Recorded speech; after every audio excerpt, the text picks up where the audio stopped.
Ya, doctor, ¿se puede ver mi pantalla? Sí, sí, sí, un ratito. Vamos a poner grabación. Sí, se está viendo la pantalla.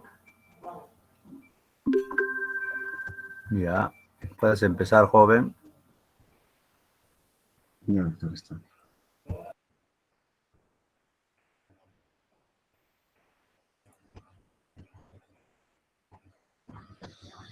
Ya, doctor, buenas tardes, compañeros, buenas tardes. El tema que les vamos a presentar, mi compañero y yo, son los procesos expansivos intracraneales.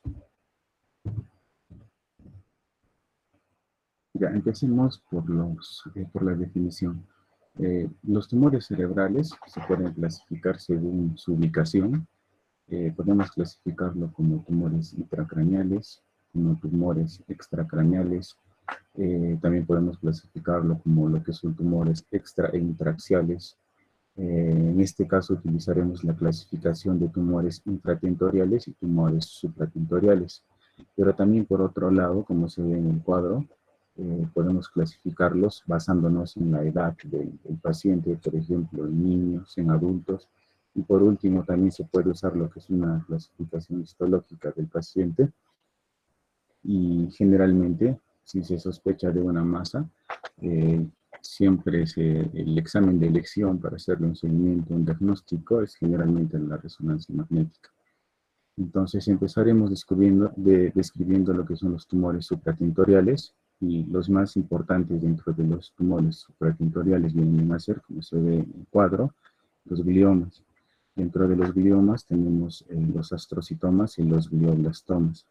Los astrocitomas representan un alto porcentaje de los gliomas, son los más comunes de este tipo de tumores. También tenemos los meningiomas, las metástasis, en este caso serían secundarismos. También tenemos tumores en niveles de la silla turca, por ejemplo, los adenomas hipoficiarios y los craniofaringiomas.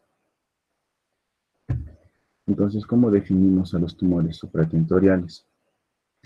Los tumores supratentoriales son tumores que afectan fundamentalmente a las estructuras cerebrales, tanto corticales como subcorticales. Los tumores cerebrales supratentoriales generalmente tienen una clínica o manifestaciones sismológicas en relación a procesos, a sintomatología neurológica progresiva. Eso es generalmente, pero en ciertos casos pueden tener lo que es un deterioro neurológico repentino y progresivo. Esto amerita generalmente lo que es un manejo quirúrgico inmediato. Por ejemplo, hablamos de casos de hidrocefalia obstructiva.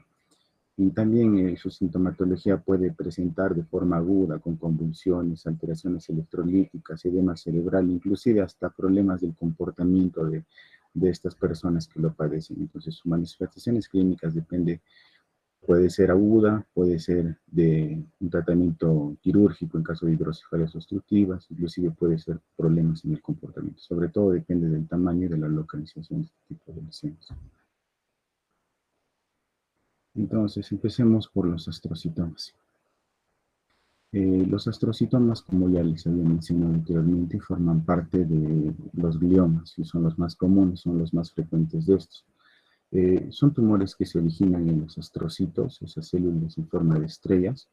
Los astrocitomas pueden ser de grado bajo o de grado alto. Según la malignidad, se hace una distinción en lo que son grados, del 1 al 4 según la OMS. Y por mencionarles, por ejemplo, el astrocitoma de grado 4 es un glioblastoma multiforme. Y también dentro de esta misma clasificación de un astrocitoma de grado 4 podemos decir si es circunscrito o si es difuso. Y generalmente se usa esta característica para determinar, por ejemplo, si un astrocitoma de grado 4 es circunscrito, lo hablamos de un buen pronóstico, pero por otro lado, si es difuso, es una forma más agresiva del tumor primario. Inclusive en las resonancias magnéticas podemos ver que en algunos casos se ve que estos astrocitomas los circunscritos tienen inclusive formas quísticas bien definidas en la resonancia. En cambio, los difusos no se puede llegar a diferenciar su forma y extirparlos inclusive es difícil.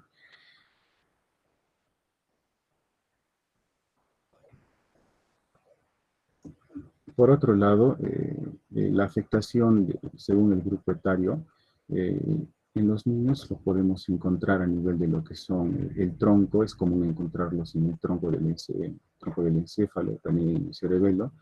Y si está relacionado, por ejemplo, o está ubicado en el tronco, hablamos más de un proceso con déficit de los nervios craneales. En los adultos hablamos más de una ubicación supratentorial, y está relacionado sobre todo a cambios en el comportamiento, me parece, trastornos del lenguaje, relacionados sobre todo a la ubicación y el tamaño.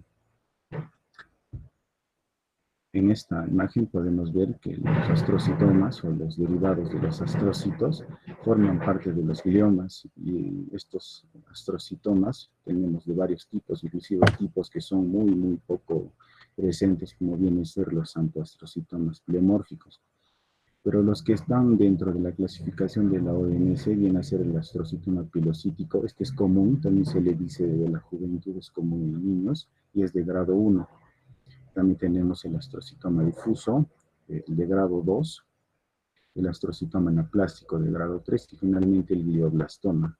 El glioblastoma es el más común y es el de mayor, es el que se le da un carácter así un poco agresivo en relación a los astrocitomas. Entonces empecemos con el astrocitoma pilocítico de grado 1 según la OMS. Por lo general, este tejido no infiltra, sino que dependiendo su tamaño podríamos considerar que desplaza. Los niños suelen verse afectados en lugares típicos como viene a ser el cerebelo, es el lugar más típico en el que lo podemos encontrar. El hipotálamo también, el tálamo, el tronco encefálico y en ambos hemisferios. El astrocitoma pilocítico se relaciona con la neurofibromatosis tipo 1 y representa al 1 al 6% de los tumores cerebrales primarios. A edades más tempranas también puede localizarse en lo que es en el quiasma óptico. Entonces, a esto más le relacionamos con la neurofibromatosis tipo 2. En esta imagen podemos ver lo que es una resonancia magnética. La imagen A viene a ser una secuencia T1 cortexial, la imagen B es una cortexial en una T2, y la imagen C es una T1 con contraste.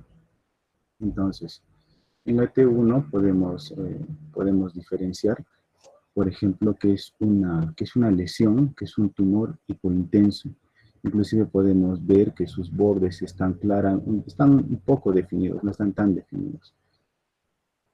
Inclusive podríamos considerarlo, por ejemplo, como una forma parcialmente quística. Por otro lado, en la imagen B, que es un corte también axial en T2, es esto hiperintenso, como lo podemos ver, y aparte de eso también se puede diferenciar lo que es un ligero edema, pero es casi, no se puede percibir mucho, pero eso es lo que se menciona. También tenemos lo que son los astrocitomas difusos. Estos son astrocitomas de grado 2 según la OMS, y debido a sus propiedades infiltrantes, rara vez, o sea, como su nombre lo indica, tiene propiedades infiltrantes y rara vez se puede lograr lo que es una resección completa.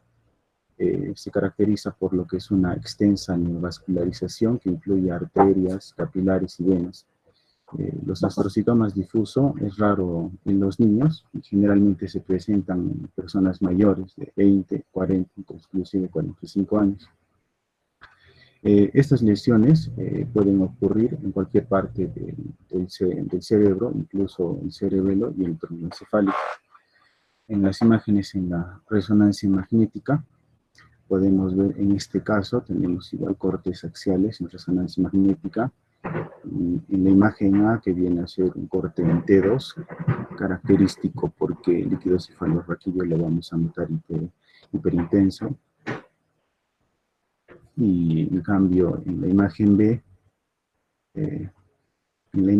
es una T1 con contraste, a pesar de que se ha usado contraste en la imagen B, podemos evidenciar que prácticamente el tumor no ha captado el contraste, y finalmente tenemos en la imagen C, donde es una secuencia FLAIR, es una secuencia muy parecida al T2, con la diferencia de que el líquido cefalorraquídeo, que es hiperintenso en T2, en el FLAIR lo notamos hipointenso.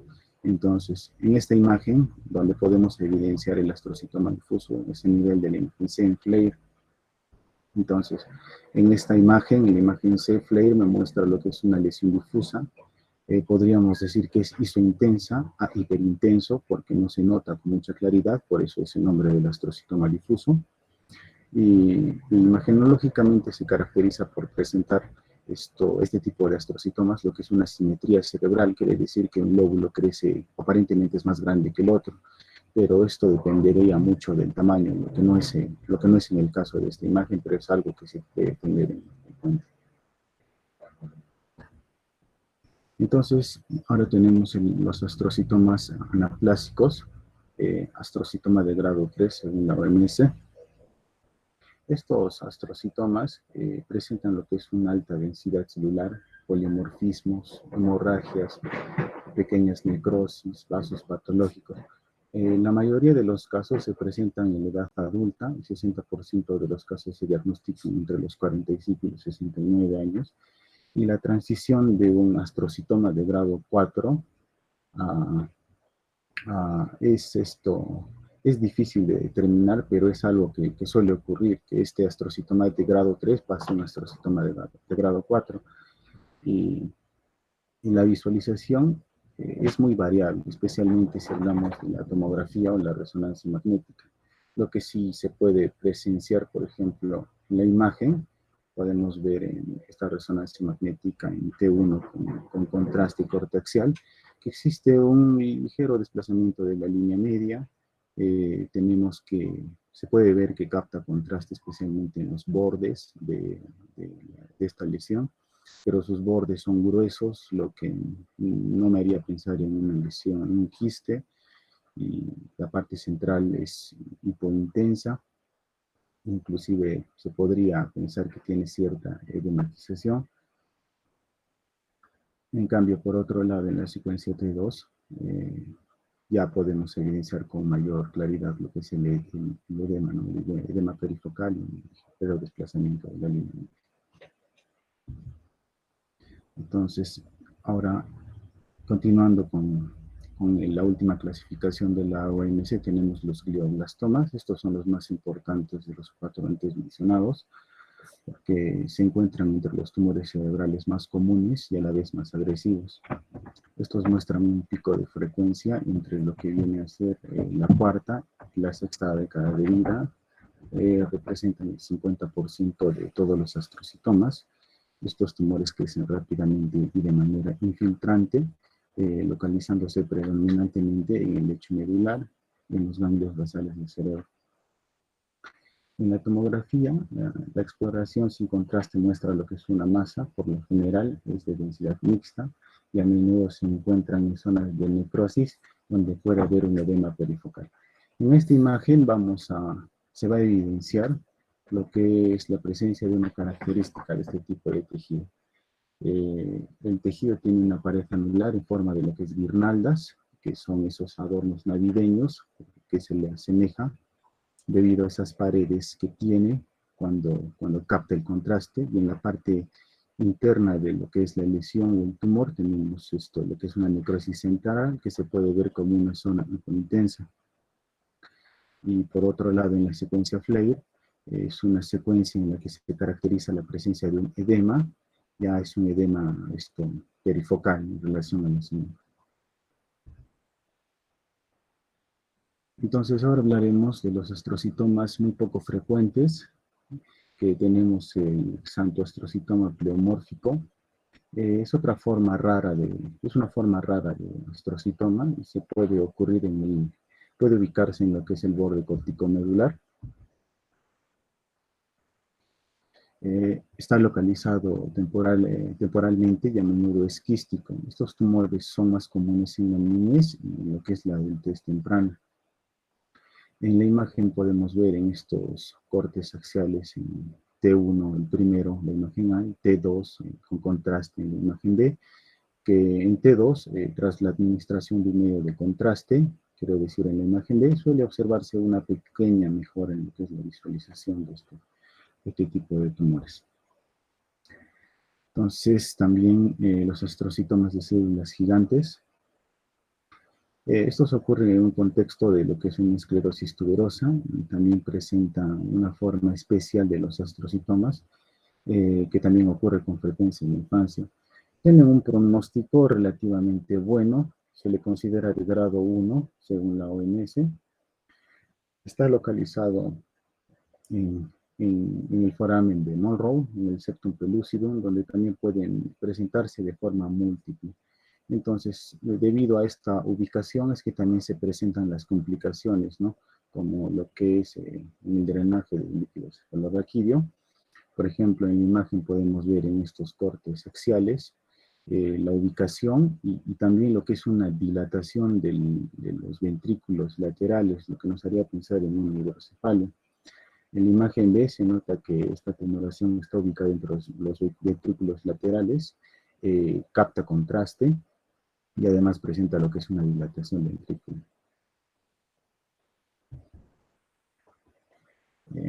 Ahora pasaremos al segundo grupo, que vienen a ser los gangliogliomas y los ganglioneuromas. Estos son tumores mixtos, son poco frecuentes, pero son los más comunes de este tipo mixto en el sistema nervioso central. Son más frecuentes en pacientes pediátricos y se ubican con frecuencia en el lóbulo temporal, pero pueden ubicarse en cualquier parte, inclusive en el canal espinal, y en este caso, como vemos, están ubicados en los ventrículos, en los ventrículos laterales, y también podemos verlo en la imagen inferior, en el cuarto ventrículo. Entonces, en esta imagen podemos ver en la imagen superior un corte sagital en resonancia en T1, corte sagital y un corte axial, ubicados ambos en el ventrículo lateral, y en la imagen inferior, que a pesar de que está en el cuarto ventrículo, no presenta signos de una hidrocefalia, ¿no? Lo que se podría pensar. El tercer grupo viene a ser los ependimomas supratentoriales. Estos se originan en la pared del sistema ventricular y son el tercero más común de todos los tumores en niños y adolescentes. La OMS los distingue, los clasifica en grado 2 o grado 3. Se origina en el epéndimo del ventrículo lateral o del tercer ventrículo y con crecimiento intraventricular o localizados paraventricular en la médula del cerebro. En la tomografía sin contraste se consideran que son isodensas y hay pequeñas calcificaciones multifocales. El grupo 4 viene a ser el neurocitoma. Los neurocitomas centrales son tumores raros. Apenas se han descrito 240 casos. La mayoría de ellos se ubican en lo que es el sistema ventricular, generalmente en el techo del ventrículo lateral, incluido la ubicación en el septum pelúcido. Casi 2/3 de estos tumores están calcificados, tienen buen pronóstico y en caso de una resección completa. La clínica suele ser lo que es una hipertensión intracraneal y es predominantemente en jóvenes. En la imagen podemos ver cortes axiales, lo que son las secuencias ponderadas en T1, la imagen A, en T2, la imagen B, y finalmente la imagen C, que sería el. Entonces en la imagen B hablamos de un corte sagital, en T1 con contraste, y en la imagen E es un corte coronal en T1 con contraste. Podemos evidenciarlo en el ventrículo lateral.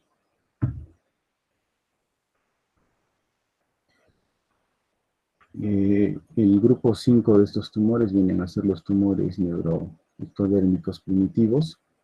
Estos tumores son malignos, son de células pequeñas y indiferenciadas, son catalogadas como grado 4 según la OMS, y se presentan principalmente en niños menores en la primera década de vida. Son tumores primarios del sistema nervioso central, se originan en el cerebro o en la médula espinal. Son malignos, y son de crecimiento rápido.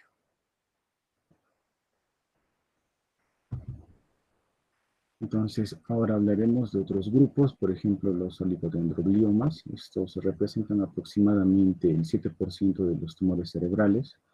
Los tumores se derivan de los oligodendrocitos y crecen infiltrando formas difusas. ¿Cuáles son las características de estos tumores? Son comunes en los hombres. Las edades que están presentes son entre los 35 y los 55 años. Suelen localizarse supratentorialmente y preferentemente son de ubicación frontal, relacionados con cambios en el comportamiento, y temporoparietales. El crecimiento es muy lento.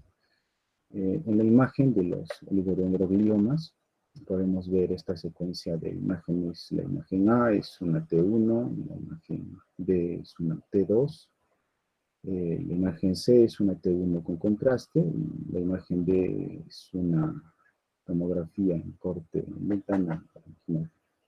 Entonces, en la tomografía en ventana parenquimal podemos presenciar que tiene calcificaciones, lo que es característico en este tipo de lesiones.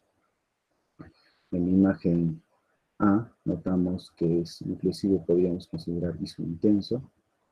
En T2 es hiperintenso. Y podemos ver a la presencia o la administración de contraste en la imagen C, que hablamos de una presencia de lo que es un edema perifocal. Tumores neuroepiteliales.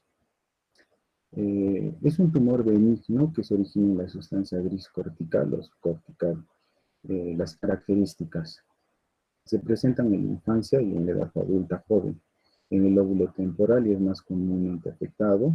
En la tomografía se evidencia lo que es una lesión hipodensa, y algo característico de este tipo de tumores neuroepiteliales es que presentan una deformación en la bóveda craneana. Los tumores no tienen afinidad por los medios de contraste.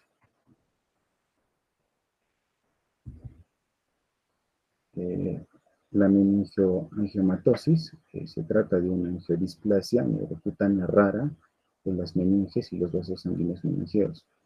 Puede estar asociado a lo que es neurofibromatosis 1 o presentarse de forma aislada. Entonces es importante ver en pacientes que tienen este tipo de lesiones cutáneas, neurofibromatosis tipo 1, que se tome en cuenta, ¿no?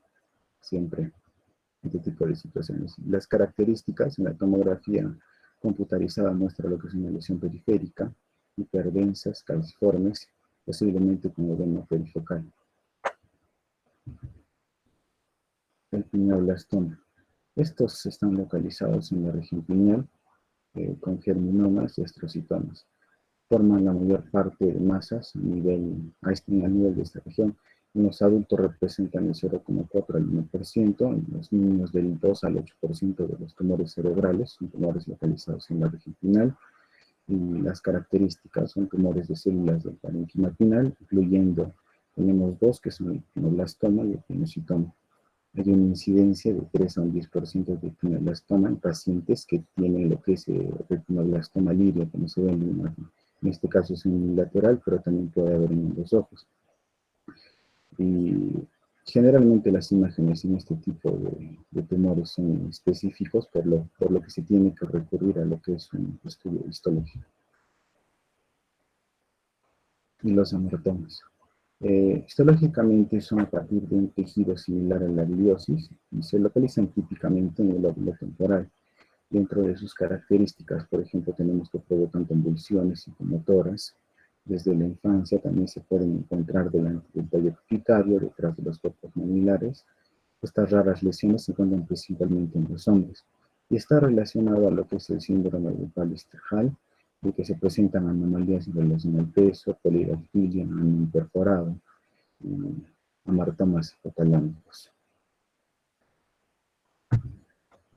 En este caso, en la imagen podemos ver dos resonancias, la primera en T1, la segunda en T2, la diferencia más común que es superior aquí hiperintenso, y son poco diferenciables. Se entiende que en esta imagen existe un amartoma en lo que es a nivel del tálamo, pero en la imagen B, tal vez a nivel del tálamo se puede diferenciar, pero son tumores que tienen una deficiencia al captar el contraste o son isointensas tanto en T1 como en T2. Los linfomas primarios del sistema nervioso central constituyen alrededor del 1% de las neoplasias intracraneales. Pueden aparecer como un tumor sólido o en alrededor del 40% como lesiones múltiples. ¿Cuáles vienen a ser las características? El crecimiento supratentorial es el más común. Los linfomas primarios del sistema nervioso central a menudo afecta o imita lo que es el cuerpo calloso. El efecto de ocupación del espacio suele ser menor de lo esperado, dado el tamaño del tumor, y no existe lo que es una localización característica dentro del cerebro. En esta imagen podemos ver lo que es la secuencia, por ejemplo, la secuencia A es una T2, podemos diferenciarlo por líquido cefalorraquídeo hiperintenso, por ejemplo, acá a nivel de lo que es las cisternas peritroncales. En la imagen B es una FLAIR de líquido cefalorraquídeo. Es muy parecido a la primera, pero el líquido cefalorraquídeo a nivel de las cisternas peritroncales es hiperintenso, entonces es una FLAIR. Acá tenemos la lesión. La imagen C, hablamos de una T1, y podemos ubicarlo como una lesión hipointensa. De la aplicación del contraste podemos notar que capta el contraste, dejando una estructura hiperintensa y con la presencia de lo que es un edema perifocal.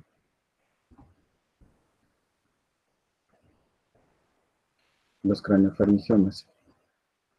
Estos vienen a ser restos de la bolsa de Ranke, se encuentran en la región pituitaria y alcanzan su punto máximo en la infancia. Los principales síntomas resultan de la compresión de las estructuras circundantes, como el quiasma óptico de la glándula pituitaria. Las características incluyen defectos del campo visual, desequilibrios hormonales, aumento de la presión intracraneal. Los craniofaringiomas tienden a ser lobulados, crísticos, a menudo contienen lo que es un líquido similar al aceite. En los adultos es más probable encontrar estructura papilar sólida, escamosa, diferenciada, menos frecuentemente calcificada y más fácil de resecar. Y las metástasis, estas son muy importantes porque representan el 25% de las masas del sistema nervioso central. Pueden ocurrir en cualquier parte del cuerpo y el 80% de las metástasis cerebrales son supratentoriales. Aproximadamente el 70% de los casos se detectan metástasis múltiples. La característica de estas es que incluyen metástasis muy pequeñas y el sangrado en las metástasis ocurre principalmente en lo que es el carcinoma de células renales y en el melanoma. Inclusive se recomienda usar lo que es una dosis doble de medio de contraste para poder visualizarlos. Los meningiomas. Son neoplasias intracraneales extraxiales más comunes y se originan en las meninges. El 90% de los casos son supratentoriales. Aunque en su mayoría son benignos, tienden a recidivar y pueden ser difíciles de resecar, especialmente si se encuentran en lo que son lugares desfavorables. Las características en las imágenes, el meningioma a menudo presenta una estructura adherida a lo que es la dura madre, bien delimitada del tejido. Y a menudo son calcificadas de manera difusa o focal y puede ocurrir hiperestosis o destrucción ósea, y a menudo también edema perifocal. En las imágenes podemos ver, por ejemplo, en este corte axial, en el corte sagital, tenemos lo que es un meningioma frontal izquierdo, que tiene un realce fuerte. También podemos ver que esta es una tumoración homogénea a la administración de lo que es el contraste. Y también podemos evidenciar que tiene lo que es un edema perifocal, y algo que es también característico, dependiendo del tamaño de esta lesión, es cómo desplaza lo que es la línea media. Eso sería todo en relación a los supratentoriales. Ahora mi compañero les explicará.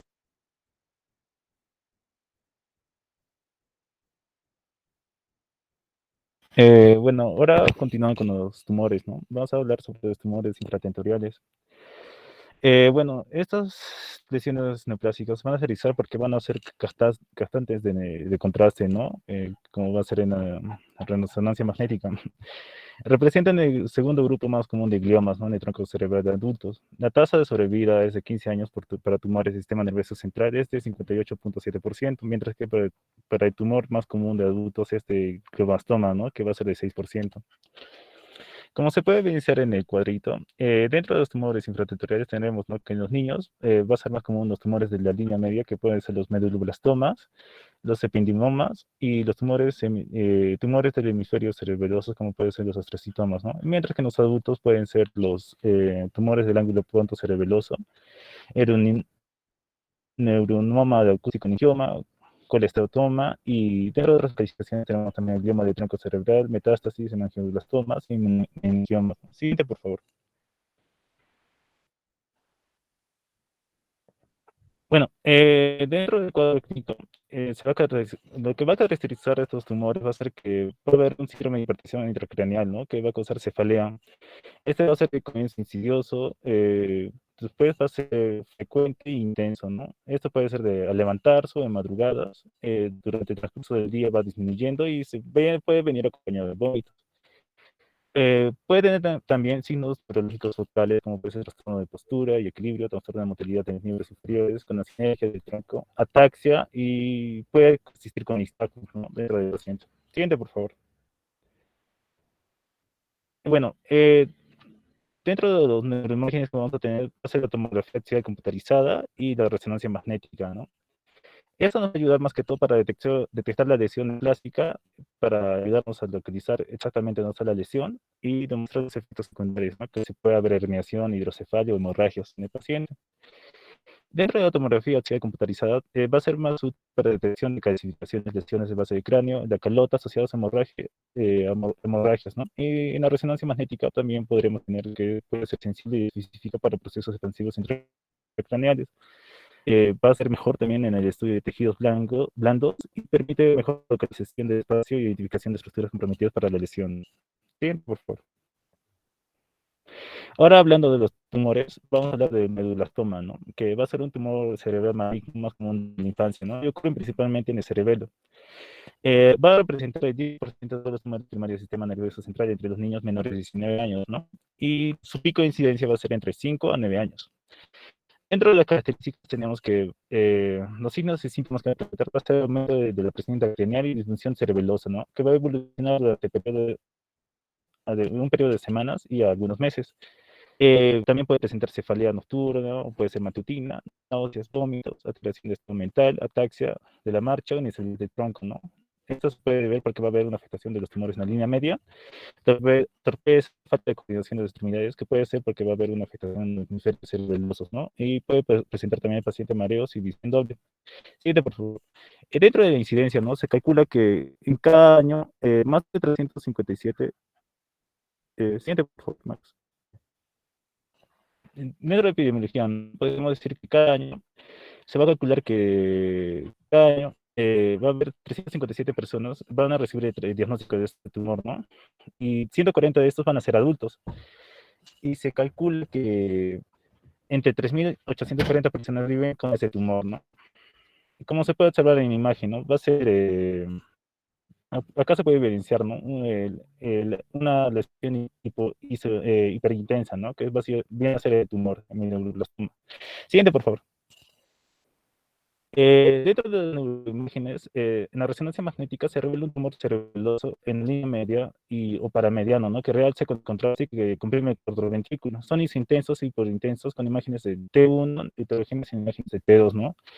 En la tomografía pueden pasar desapercibidos o mostrarse como una masa hiperdensa en un estudio sin contraste que realza después de un medio de contraste, ¿no?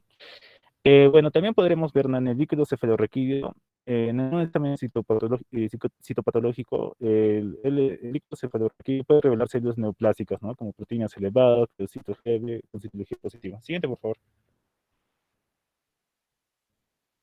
Bueno, acá, ¿no? Se ve un caso, un medulloblastoma, ¿no? Típico, que viene a ser que, por ejemplo, en la imagen A va a ser un corte saquital, en la imagen B va a ser un corte coronal. Y en imagen C también va a ser otro corte coronal. Ambos, el A y el B van a ser sin gadolinio. Y, y el D va a ser un axial con flare, ¿no? Como se puede evidenciar. Lo que se puede ver va a ser que se puede evidenciar, no sé si se ve en la imagen, una masa en la fosa posterior, ¿no? A nivel de la línea media, dentro del cuarto ventrículo, como se puede observar. Ajá. Esto va a generar una importante hidrocefalia, ¿no? Como se puede observar en la imagen, en la zona B y D, ¿no? Esta va a ser obstructiva activa, ¿no? Apreciando un aumento del tamaño de ambos ventrículos laterales y un edema transepidemario asociado. Siguiente, por favor. Bueno, el diagnóstico de tratamiento, más que todo va a requerir, ¿no?, una confirmación histopatológica en el momento de la resección quirúrgica. Eh, Eso va a haber, si va a haber un aumento de la presión intracraneal, como ya lo dicho, se va a colocar una derivación del líquido cefalorraquídeo para aliviar la hidrocefalia, aunque pueda postergarse hasta la resección quirúrgica. En la cirugía va a haber se puede hacer una resección máxima, ¿no? Es lo más importante, ¿no? Es lo que necesitamos porque va a ser el clave de tratamiento. Se va a confirmar el diagnóstico y eso va a aliviar, ¿no?, el aumento de la presión intracraneal y ayuda en el control focal. Y la radioterapia, bueno, viene a ser un componente integral, ¿no?, en el tratamiento inicial para controlar la enfermedad residual, la fosa posterior y cualquier enfermedad que haya propagado a lo largo del eje cráneo espinal. Siguiente, por favor. En el ependimoma, viene a ser un tumor de lento crecimiento que se origina de las células ependimarias de la pared de los ventrículos cerebrales o del canal ependimario. 30% de todos los tumores intercraneales van a ser 30% de los tumores intercraneales en los niños menores de 3 años y va a ser igual en ambos sexos, ¿no?, tanto masculino como femenino. La edad más frecuente de estos tumores van a ser entre los 6 años y hay un pico de frecuencia entre los 30 y 40 años, ¿no? Estos más que todo van a afectar, ¿no? Puede ser polilobulado, ¿no? Va a invadir progresivamente el espacio subaracnoideo, incluso puede llegar a invadir el cuadro ventrículo. Se va a encontrar más que todo en el ángulo pontocerebeloso y en el canal raquídeo cervical. Siguiente, por favor. Ahí está, déjale, por favor. Esta es una imagen, ¿no? Es una resonancia magnética que se va a caracterizar porque se puede evidenciar una lesión ocupante del espacio, ¿no? Un LOE, como se puede decir.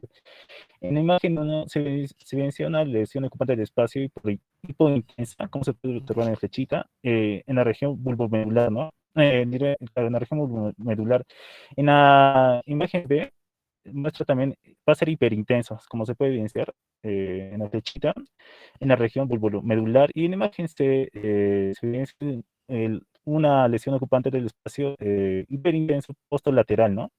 Izquierdo en el guión, en el cráneo cervical, como se puede evidenciar en el flechito, en la imagen C. Sí, por favor. Bueno, dentro de la clínica, eh, esto se puede dividir, ¿no?, en dos. Puede ser, en el tanto la hidrocefalia va a ser de evolución rápida, mientras que en el niño mayor va a haber vómitos aislados, signos cerebelosos leves o moderados, una hipertensión endocrinal de tardía, y esto se puede dividir en dos subgrupos, que puede ser subgrupo A, ependimomas de fosa posterior, que puede ser menores de 2.5 años, tumores laterales, genoma balanceado, mayor recurrencia cuando hay mayor recurrencia cuando está asociado a metástasis, ¿no? Lo que va a promover un mal pronóstico. En el grupo B, los ependimomas de fosa posterior más espinales va a ser mayores entre una mediana de 20 años, ¿no? Tumores en línea media, puede ser una variabilidad genética, ¿no? Puede haber pérdida de cromosoma 1, 2, 3, 6, 8, 10, 14Q, 17Q, 22Q, ¿no? O puede haber cuando haya una ganancia de cromosomas, como puede ser el 4, el 5Q, en el brazo corto, ¿no? 7, 9, 11, 12, 15Q y 18. Y este va a tener un mejor pronóstico de sobrevida cuando se detecten mayores. Siguiente, por favor. Bueno, acá se puede evidenciar, ¿no? En la imagen A, en la imagen 1, hace una tomografía de corte axial, ¿no? Esta va a ser típica del ependimoma de fosa posterior, que se va a caracterizar porque va a haber un tumor en el corto ventrículo y se organiza con calcificaciones, como se puede evidenciar, ¿no? Más blanquecino, ajá, exacto. Y esto se va a caracterizar porque va a haber una hidrocefalia evolutiva. En la imagen B se va a ver un ependimoma anaplásico de fosa posterior que capta contraste, como se puede observar, ¿no? Todo el contraste está en el tumor. Siguiente, por favor.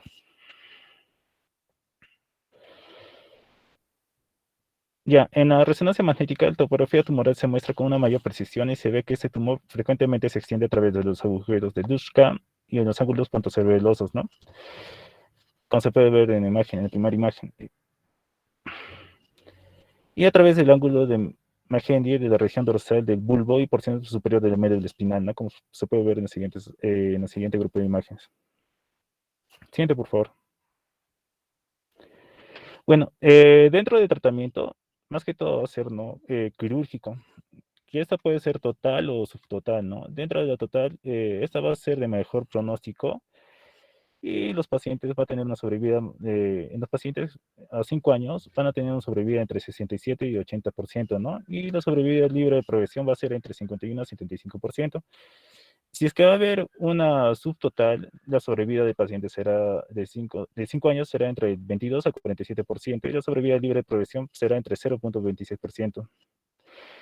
0 a 26%, ¿no? Se debe evaluar la radio y la quimioterapia ayudante en estos casos en el tratamiento de cada paciente, ¿no? Debe ser individualizado y se debe evaluar cada evolución de cada paciente. Siguiente, por favor.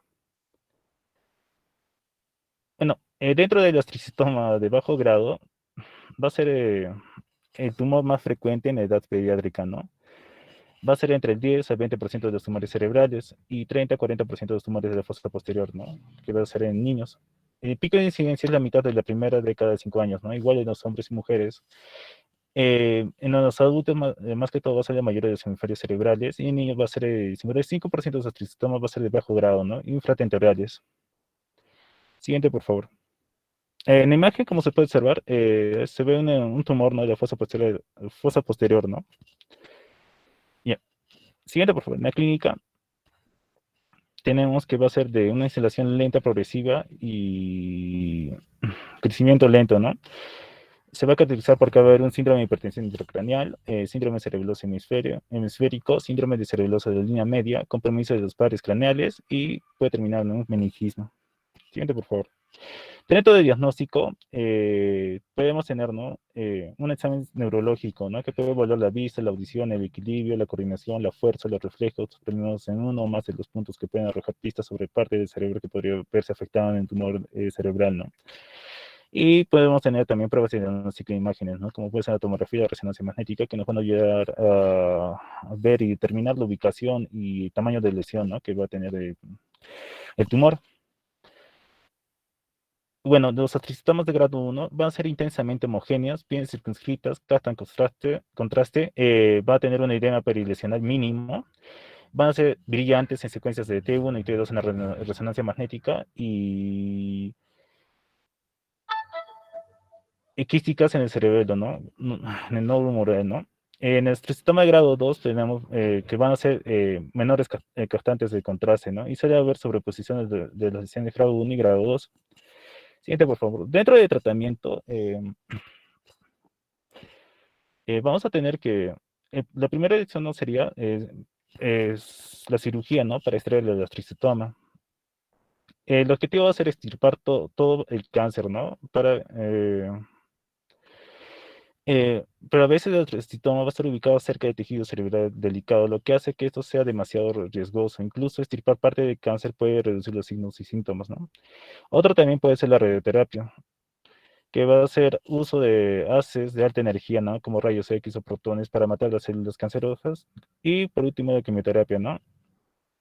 Que va a ser el uso de medicamentos para destruir las células cancerosas. Medicamentos de la quimioterapia se pueden tomar de forma epídura, se pueden administrar por vía intravenosa en el brazo. La quimioterapia se suele usar después de la cirugía para destruir todas las células cancerosas que pueden haber quedado, ¿no? Bueno, en una extirpación total va a haber que 90 a 100% de los pacientes va a tener una sobrevida de 10 años. En la subtotal, 75% va a tener una sobrevida de 5 años. Y una extirpación subtotal va a tener una 35% de recurrencia, ¿no? Siguiente, por favor. Bueno, también dentro del tratamiento, ¿no? Tenemos ensayos clínicos y que pueden ser estudios de tratamientos nuevos, estudios de que brindan la oportunidad de probar las últimas opciones de tratamiento, pero los riesgos y efectos secundarios podrían no conocerse. Y atención de apoyo, ¿no? Cuidados paliativos, ¿no? Que consisten en atención médica especializada, ¿no? Que se centra en proporcionar alivio al dolor en los pacientes. Siguiente, por favor. Dentro de los tumores de tronco cerebral, van a ser aproximadamente el 75% de los que corresponden a lesiones difusas intrínsecas, ¿no? En el tronco cerebral. Por consiguiente, van a ser igual en ambos sexos. La edad de presentación va a ser más frecuentemente entre los 7 y 9 años y histológicamente va a ser heterogéneo en grupo de tumores, ¿no? Clínicamente, eh, los síntomas pueden ser semanas o meses, puede ser unilateral o bilateral en los de pares craneales, puede haber un compromiso de las vías largas piramidales, vías sensitivas y signos cerebelosos se pueden presentar también en el paciente, irritabilidad, letargia, pérdida de peso, asociación, puede haber una asociación, ¿no? Con hidrocefalia, pero esto va a ser poco frecuente, ¿no? Como se puede observar, ¿no? Un tumor focal en imagen. Bueno, la ubicación generalmente va a ser la ubicación. El siguiente, por favor. La ubicación va a ser en la protuberancia, va a ser de tipo difuso, ¿no? Puede ser focal y puede tener una prolongación exofítica en el cuarto ventrículo. Van a existir diferentes clasificaciones basadas principalmente en las imágenes que se han ido modificando en relación a los avances de la neuroimagen. El diagnóstico puede realizarse por biopsia o a cielo abierto o estereotáxica, ¿no? Bueno, la resonancia magnética nos va a entregar una información con alto grado de certeza y permite iniciar más precozmente el tratamiento, ¿no? Lo que nos va a ayudar a evaluar mejor el grado de tumor, ¿no? Bueno, siguiente, por favor. Dentro del tratamiento vamos a tener que, netamente va a ser quirúrgico. La quimioterapia actualmente no va a tener una utilidad clara, ¿no? Dentro de esto. Y la terapia más utilizable es la radioterapia craneoespinal. Esta va a controlar el crecimiento y lo que va a hacer que va a mejorar la calidad de vida del paciente. La radioterapia y un buen cuidado de soporte pueden llevar a unas sobrevidas de 8 a 11 meses en el paciente y puede ser focal exofítico. Si el tumor va a ser focal o exofítico, puede ser quirúrgico. Si el tumor va a ser difuso, puede ser una radioterapia y quimioterapia si tiene un papel limitado, ¿no? Como se puede observar,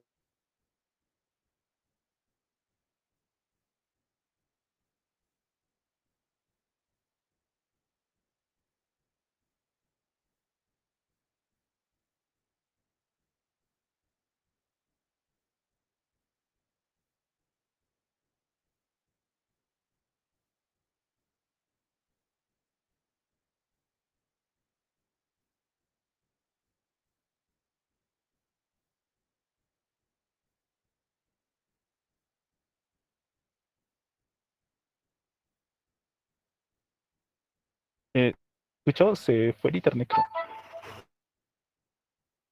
creo. Bueno, indicación quirúrgica. La quimioterapia actualmente no va a tener una utilidad clara, ¿no? Dentro del tratamiento de estos tumores y la terapia más utilizada va a ser la radioterapia craneoespinal. Esto es lo que va a hacer, lo mejor que podríamos hacer en el tratamiento va a ser controlar el crecimiento, lo que va a mejorar la calidad de vida del paciente.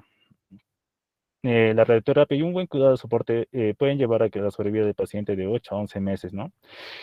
Si va a ser focal el tumor, puede ser quirúrgico. Si va a ser un tumor difuso, puede usarse la radioterapia y quimioterapia tiene un papel limitado, ¿no? Como se puede observar en la imagen, tenemos un tumor de tronco difuso. Y acá termina nuestra exposición, doctor. Muchas gracias.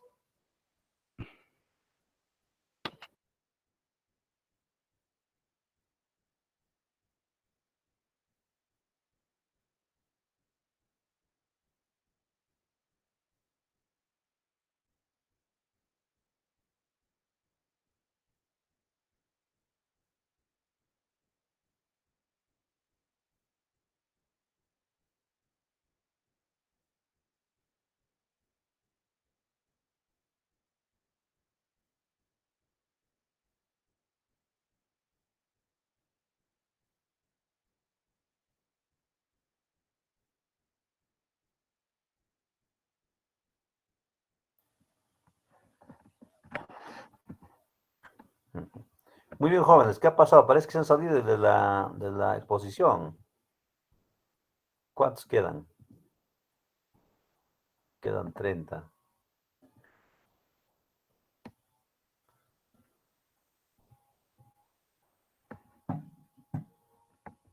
Buenas tardes, ¿me escuchan? Sí, doctor. No están todos, ¿no? ¿Cómo? Sí, sí, sí, por eso estoy entrando yo a conversar con ustedes, pero veo que no están todos los alumnos. No, doctor, solo hay 29, pero varios han pedido permiso a la delegada, creo. Y de esta clase vienen más preguntas en el examen teórico.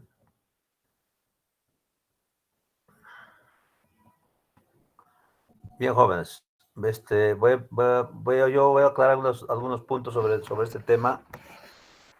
Eh,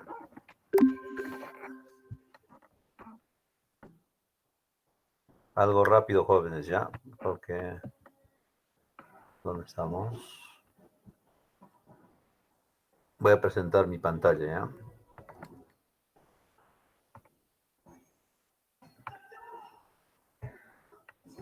Dice que Raimundo estaba ya siempre. Echar ese pues no va. A ver, proceso expansivo intracraneal, ¿no es cierto?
Se salió el doctor.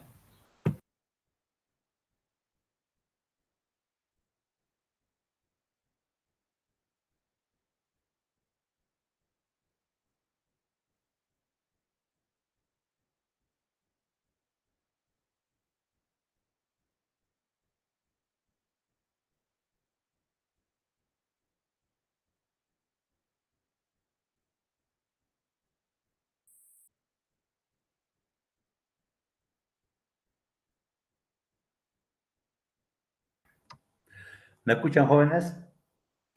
Sí, doctor, sí escucho. Sí, doctor. Le voy a poner la pantalla un ratito.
Ya pueden ver mi pantalla, ¿verdad? Sí, doctor.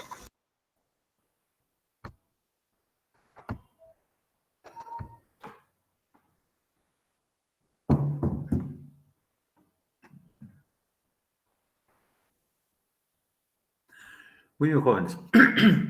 Esta tarde vamos a aclarar algunos puntos más sobre lo que sus compañeros me han expuesto sobre tumores intracraneales o tumor del encéfalo. El proceso de pasivo intracraneal jóvenes son todas aquellas lesiones intracraneales, o sea, dentro del cráneo, ¿no? Pero de origen neoplásico que ocupen espacio dentro del cráneo y provocan sintomatología.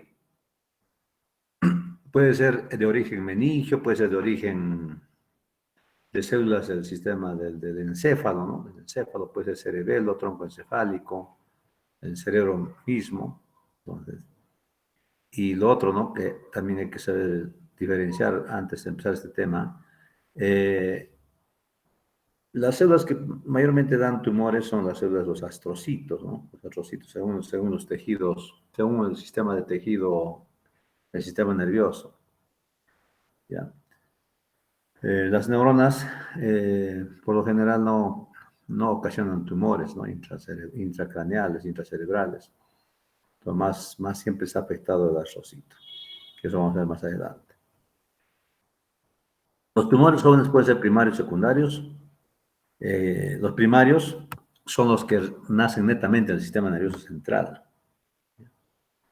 Entonces, las neurolías. Aquí, para entender los tumores jóvenes, lo que ustedes tienen que hacer es revisar el sistema de tejidos del sistema nervioso, ¿ya? Y las células del sistema nervioso. Si ustedes hacen una revisión pequeñita rápidamente de lo que es células del sistema nervioso y tejidos del sistema nervioso, se recordarán ustedes que hay microglía, macroglía, ¿no es cierto? Entonces, si ustedes saben diferenciar el sistema de las células y de los tejidos del sistema nervioso, fácilmente se comprende los tumores del sistema nervioso, fácilmente. Entonces, es necesario, para que ustedes puedan comprender este tema, revisar la histología y la citología, ¿no?, del sistema nervioso. Entonces, los tumores, como decíamos, pueden ser primarios, de estirpe neuroglial, los gliomas, los neurocitomas, de estirpe embrionario, ¿no?, craniofaringiomas, germinomas, y otras que son, como les decía, ¿no?, pueden ser también las meningias, meningiomas, ¿no?, los condromas. Y secundario, ya está claro, ¿no?, cuando son las metástasis, netamente. La epidemiología, la incidencia es de 8 a 15 por 100.000 habitantes, ¿no? La mortalidad es 6 por 100.000 habitantes, es más frecuente en varones que en mujeres, perdón. En nuestra región, como les decía a los chicos en las prácticas, hay bastante casos de tumores cerebrales o intracraneales, así como meningiomas y astrocitomas o glioblastomas son los más frecuentes en nuestra región de Cusco. En la fosa posterior también se han presentado en niños, mayormente en niños, en adultos mayores también, ¿no? Se presentan los tipos de tumores clásicos de la fosa posterior, ¿no?, como los ependimomas o los glioblastomas también, ¿no? En lactantes y niños pequeños, los tumores cerebrales se constituyen la segunda forma más común del cáncer, después de la leucemia. La leucemia es más frecuente en niños y luego vienen los tumores cerebrales jóvenes. En adultos es casi ocupa el 13º lugar, ¿no? O sea, no es tan frecuente en adultos, porque hay otros tumores que son más frecuentes, ¿no?, en adultos. Y como decíamos, en los varones se presentan con mayor cantidad de los tumores, se han presentado tumores, pero el más frecuente de esos tumores en varones son los gliomas. En mujeres más frecuentes se ha visto meningiomas. En la región de Cusco también permanece esta diferencia. Cuando nosotros vemos meningiomas, mayormente operamos mujeres con tumores de meningiomas, ¿no?, y varones que vienen con gliomas hasta con glioblastomas. El factor, también lo dijeron sus compañeros, ¿no?, factor causal genético, ¿no? Las anomalías genéticas y cromosómicas son los que provocan el crecimiento de tumores a nivel intracerebral, ¿no? Alteración de oncogenes, genes supresores tumorales alterados y anomalías cromosómicas. Todos estos factores son los que van a dar inicio a un crecimiento de un tumor. Pero también tienen que haber algunos otros factores, ¿no?, medioambientales que van a cooperar para que puedan evolucionar o crecer estos tumores jóvenes. Entonces, esos síndromes tumorales con anomalías cromosómicas más frecuentes son los gliomas, meningiomas, schwannomas, ¿no? Hay diferencia de cada tumor, cuál sería su fundamento, ¿no? La parte genética. Entonces, es lo que les decíamos, ¿no? Los factores desencadenantes. Estos factores nosotros podemos de repente controlar, ¿no? Más que todos los externos. Los internos ya tampoco se podría, porque a veces son genéticos, ya no se puede cambiar. Entonces, los factores internos son los oncogenes, ¿no? O la inmunidad, ¿no? Que si disminuye la inmunidad, los oncogenes se activan, entonces va a empezar a crecer la lesión tumoral. La edad, el sexo, ¿no? En el sexo no hay mucha diferencia, pero se ha visto algunos tumores que es frecuente en mujeres y algunos otros tumores que son más frecuentes en mujeres, ¿no? Solo eso hay, pero siempre en ambos pueden crecer tumores intracraneales. Ya hemos dicho que el problema genético también implica bastante para estos tumores cerebrales jóvenes. Entonces, los factores externos son las radiaciones, ¿no? Las radiaciones ionizantes, los campos electromagnéticos, la exposición, ¿no? El tipo de trabajo que tienen las personas, ¿no? Hay muchas personas que trabajan en zonas de irradiación, ¿no? Entonces, ahí esos pacientes pueden iniciar, ¿no? Un crecimiento de células tumorales y luego formar tumores, ¿no? Los traumatismos, los virus, hay estudios sobre virus, ¿no? Que si entra una infección viral a un paciente y luego, por decir, se controla esa infección viral y luego puede crecer una tumoración. Se ha visto casos, ¿no? Traumatismos, casi no tienen mucha relación los tumores con los traumatismos. Los efectos primarios por tumores jóvenes es el crecimiento del tumor, el aumento de volumen, ¿no? Está creciendo una lesión tumoral que es muy aparte del encéfalo, del parénquima cerebral. Ocupa un espacio y a medida que va creciendo de tamaño, puede provocar presión intracraneal también, ¿no? Elevadas, ¿no? Entonces, hay un efecto de masa por el crecimiento tumoral. ¿A dónde afecta este crecimiento tumoral? Al parénquima, ¿no? Al parénquima sano. Va a comprimir, va a presionar y va a hacer daño neurológico, ¿no? Los efectos secundarios, una vez que el tumor aumente de tamaño, tiene gran volumen, va a provocar trastornos circulatorios, trastornos de LCR, de la circulación de LCR, ¿no? Por lo tanto, puede haber hidrocefalias, ¿no? Hidrocefalias. Y finalmente, trastornos de la presión intracraneal. Va a haber incremento de la presión intracraneal. Entonces, hablando ya de los efectos primarios, ¿no? Más a fondo, ¿qué se puede decir de la masa tumoral entonces? Es un crecimiento progresivo, ¿no? Gradual, con el tiempo va aumentando de tamaño. Al inicio el paciente no tiene sintomatología, pero que cuando ya tiene un gran volumen ya el paciente va a tener signología. El crecimiento súbito es cuando crece rápidamente, ¿no? Hacen degeneración quística, hay necrosis, hay lisis, el tumor también se destruye porque no hay buena circulación, no hay buena alimentación por los neovasos, entonces hacen necrosis. Hay apoplejía tumoral. ¿Qué significa esto? Que como está haciendo necrosis el tumor, es como que no hay ¿no? En la imagen va a parecer como que está vacío, como si fuese neumoencéfalo, ¿no? Entonces, esta patología puede ser dependiendo, ¿no? A veces el tumor crece de fuera para adentro, entonces son perilesionales, ¿no? O a veces crece el tumor de adentro para afuera, también puede haber intralesionales, ¿no? Entonces, esas imágenes podemos observar en esos pacientes, en las imágenes tomográficas de pacientes que tienen tumores, ¿no? Entonces, el tipo de tumores en este caso, ¿cuáles son los hemorrágicos? Hay tumores que van a infartarse también, ¿no? O sea, que van a hacer degeneración o necrosis, entonces. Eso sucede cuando el tumor hace un crecimiento rápido, a gran velocidad. Sin embargo, el tumor que crece progresivamente no tiene esas dificultades, ¿no? Entonces, aquí el efecto primario es incremento de la masa tumoral. Entonces, ¿cuáles son los mecanismos para, qué es lo que ocasiona esta lesión tumoral?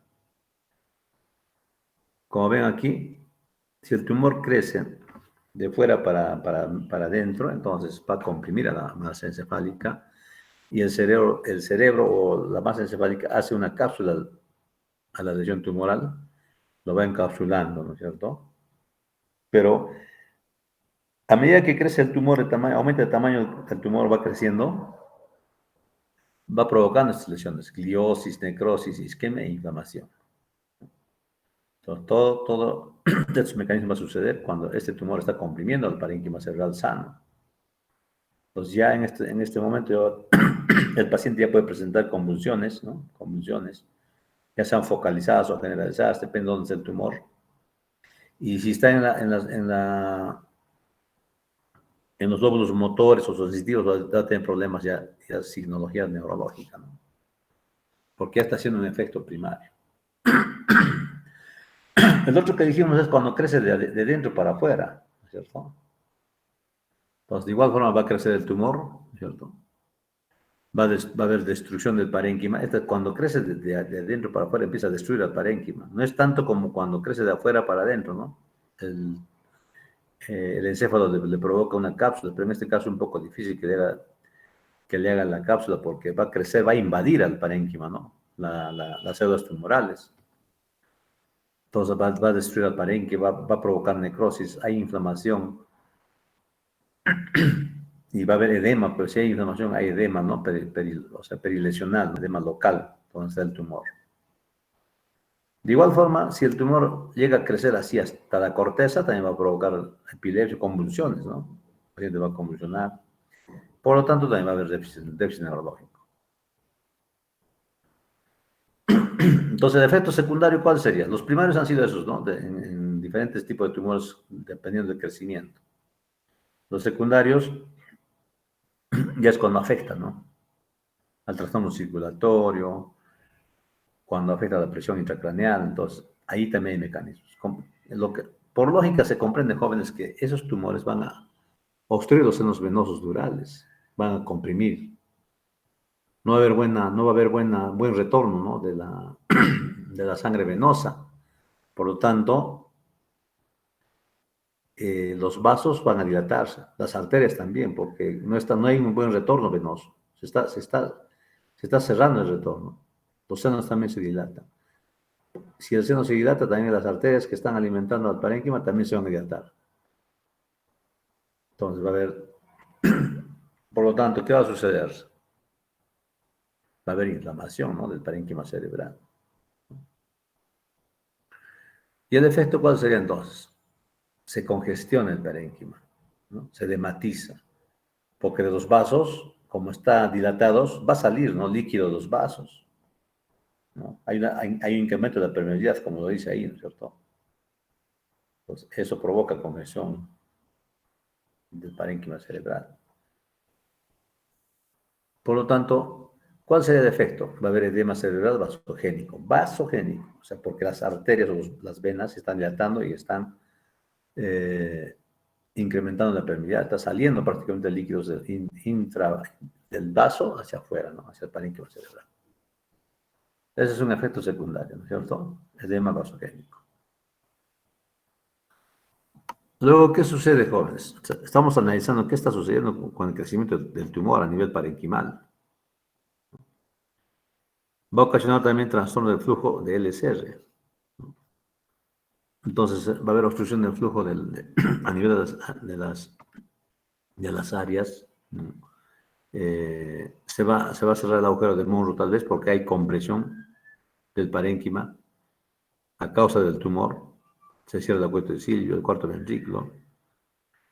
Y normalmente la producción de LSR está conservada, sigue trabajando la producción de LSR, ¿no? Ahí no hay problema.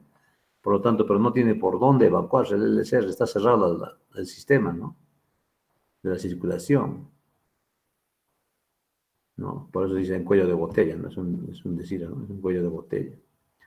Entonces, hay hiperproducción de LSR, por lo tanto, ¿qué va a pasar? Va a haber hidrocefalia. Ya el paciente se está complicando más, ¿no? Ya puede tener hidrocefalia. Entonces, hemos dicho que es la acumulación del LSR en el sistema ventricular. Y cuando demasiado crece el ventrículo, ya es una hidrocefalia hipertensiva, o sea, ya aumento de presión intracraneal. El LSR jóvenes de los ventrículos también sale hacia el parénquima.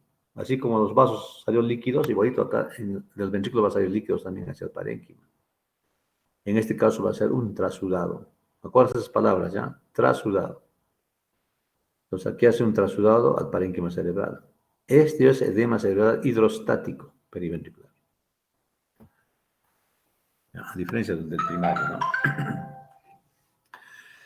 Entonces, a medida que va creciendo el tumor, se está comprometiendo el paciente, ¿no? Primero ha dañado los vasos, ha comprometido las arterias, las venas, ahora está complicando la circulación del LSR, ya tiene hidrocefalia, y entonces llegamos al trastorno de la presión intracraneal, ¿no?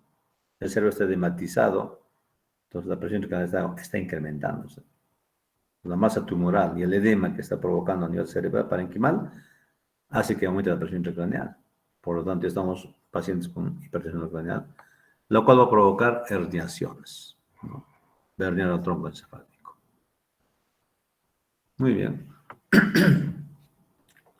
Entonces, tenemos problemas, pueden haber tumores supratentoriales o infratentoriales, ¿no es cierto? Cuando tenemos tumores supratentoriales, mayormente los pacientes van a tener signología de convulsiones, déficit neurológico, los nervios craneales del 1 al 6 están dañados cuando es supratentorial. Acuérdense de esa diferencia con este cuadrito. ¿Ya? Y cuando es infratentorial, o sea, debajo del tentorio, también hay déficit neurológico, pero más es cerebeloso ya, ¿no? Cerebeloso. En el anterior caso sería déficit neurológico cerebral, ¿no? ¿Y qué nervios craneales acompañan ese déficit? Desde el 7º hasta el 12º, ¿no? Esos nervios van a estar también afectados ya, ¿no? El tumor puede crecer acá en la fosa posterior, en el hemisferio cerebeloso, compromete al tronco encefálico y daña los nervios craneales, ¿no es cierto? El efecto de masa en el supra y en el infratentorial, en el supratentorial mayormente es deformación cerebral, ¿no? Va a haber desviación en la media, ¿no? Dependiendo en qué lado es el tumor. Va a haber hipertensión craneal, va a herniar, como hemos dicho, herniación singular hacia el tronco, de todas formas va a herniar esto, ¿ya? Diencefálica tentorial descendente. Y cuando el tumor crece a nivel de infratentorial, va a haber obstrucción del LSR, ¿no? Justamente va a cerrar el cuarto ventrículo, ¿ya? Entonces, por lo tanto, también aumenta la hipertensión, y aquí va a ser herniación tonsilar, ¿no? Directo hacia el bulbo, ¿no? Y tentorial ascendente, hacia arriba. También va a empujar también hacia arriba, al tentorio. Muy bien, la clasificación también sus compañeros lo dijeron, pero para aclarar nada más, podemos clasificar de varias formas, ¿no? Los tumores cerebrales jóvenes, según su topografía, según su origen histológico, según su grado de degeneración. De todas estas clasificaciones, para dominar o para hacer tratamiento de los tumores cerebrales, es importante conocer el origen histológico. Esta clasificación es súper bien, según su origen histológico. Entonces, sabes qué tipo de células son los que se han convertido en tumores, entonces de acuerdo a tu tratamiento va a ser más efectivo. Según su topografía, solamente su ubicación nomás, ¿no? Si es supratentorial, infratentorial, ¿no es cierto? Según su grado de degeneración, ¿no es cierto? Si todavía el tumor está vivo, si está necrosando. Entonces, más interesante es dominar esto según la histología. Pero es bien complicadito. Pero se puede aprender, hay una táctica para poder entender esa parte según la clasificación, según la histología. Este cuadrito es conocido ya por ustedes, ¿no? Según la topografía, hemos dicho bien claro, supratentorial, infratentorial. Esta diferencia es importante que se lo aprendan jóvenes. Por lo menos es algo general, ¿no? De tumores. Los supratentoriales, 80-85% son en adultos, ¿no? Más es en adultos supratentorial. Infratentoriales menos, ya en adultos más, de más edad podrían ser supratentoriales. En niños, más frecuente es infratentorial, jóvenes, en niños. Entonces, eso quiero que se lo entiendan. En adultos, más frecuente supratentorial, en niños, más frecuente infratentorial. Ahora, ¿qué tipo de tumores son? Eso según la clasificación histológica lo vamos a entender, ¿no? ¿Qué tipo de tumores hay infratentorial? ¿Qué tipo de tumores son supratentoriales? Entonces, según la topografía hemos dicho, los tumores supratentoriales, ¿no es cierto? Entonces, ahí tenemos, dependiendo en qué zona se encuentra el tumor, ¿no? Ya sean hemisféricos o diencefálicos, ¿no es cierto? Entonces, ahí tenemos, cuando son hemisféricos hay que ver córticos subcorticales, comisurales, ventriculares. Diencefálicos, tálamo, la glándula pineal y el hipotálamo. Esas son localizaciones más frecuentes según la topografía. Entonces, como decíamos, los primarios, o sea, cuando es de origen encefálico, son células gliales los que van a provocar sus tumores. Y secundarios, siempre que hablamos de secundario va a ser metástasis no más jóvenes, que vienen de otro sitio, pues de otro lugar, no del cerebro mismo. ¿Ya? También puede haber extraaxiales, ¿no? Meninges, celares, cisternales. En estos casos, ¿qué tipo de tumores tenemos? Los meningiomas, los tumores celares y el tumor epidermoide primario. Y secundario siempre va a ser metastásico. También puede estar en esa misma zona, pero si es secundario son metastásicos. Ventriculares, también puede haber tumores ventriculares, ¿no? De ventrículo lateral, tercer ventrículo, están en supratentorial, pues, ¿no? Estas estructuras, por lo tanto, ahí también puede haber tumores. ¿Y qué tumores primarios pueden crecer en esas zonas? Los ependimomas en los ventrículos, ¿no es cierto? Astrocitomas también, meningiomas, quiste coloide, que es frecuente también, y secundario siempre hablamos de metástasis. Y en los infratentoriales jóvenes también tenemos las intraxiales y extraxiales, ¿no? Entonces, intraxial puede ser a nivel del tronco, a nivel del cerebeloso, del dermis podría ser, ¿no es cierto? Los troncales o cerebelosos, dermianos, ¿no? Entonces, ¿qué tumores pueden ser ahí? Neuroepiteliales, células gliales. De las células gliales, tumores neuroepiteliales. Secundario siempre va a ser metástasis. En cada caso, jóvenes, siempre es metástasis. Y cuando hablamos de extraaxiales, o sea, vamos a hablar siempre de meninges. También hay meninges en la zona del cerebelo, pues, ¿no? Siempre la meninge está en toda la masa encefálica. Entonces, va a haber tumores meningiales, meningiomas, puede haber tumores gliales que salen del cerebelo, ¿no? Y cisternales también a nivel de las cisternas peritroncales, ¿no? Cisternales y vasculares. Entonces, los tumores primarios que pueden crecer en esta zona infratentorial son los meningiomas, los schwannomas, tumor epidermoide, los glomus yugular, también es frecuente en estas zonas. Secundario siempre va a ser metástasis. Ventriculares.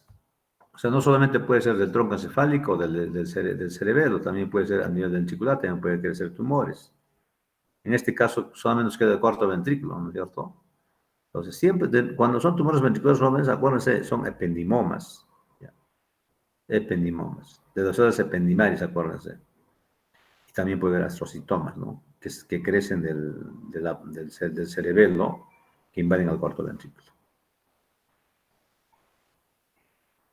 Y esta es la segunda histología jóvenes. Esto es lo que hay que aprender.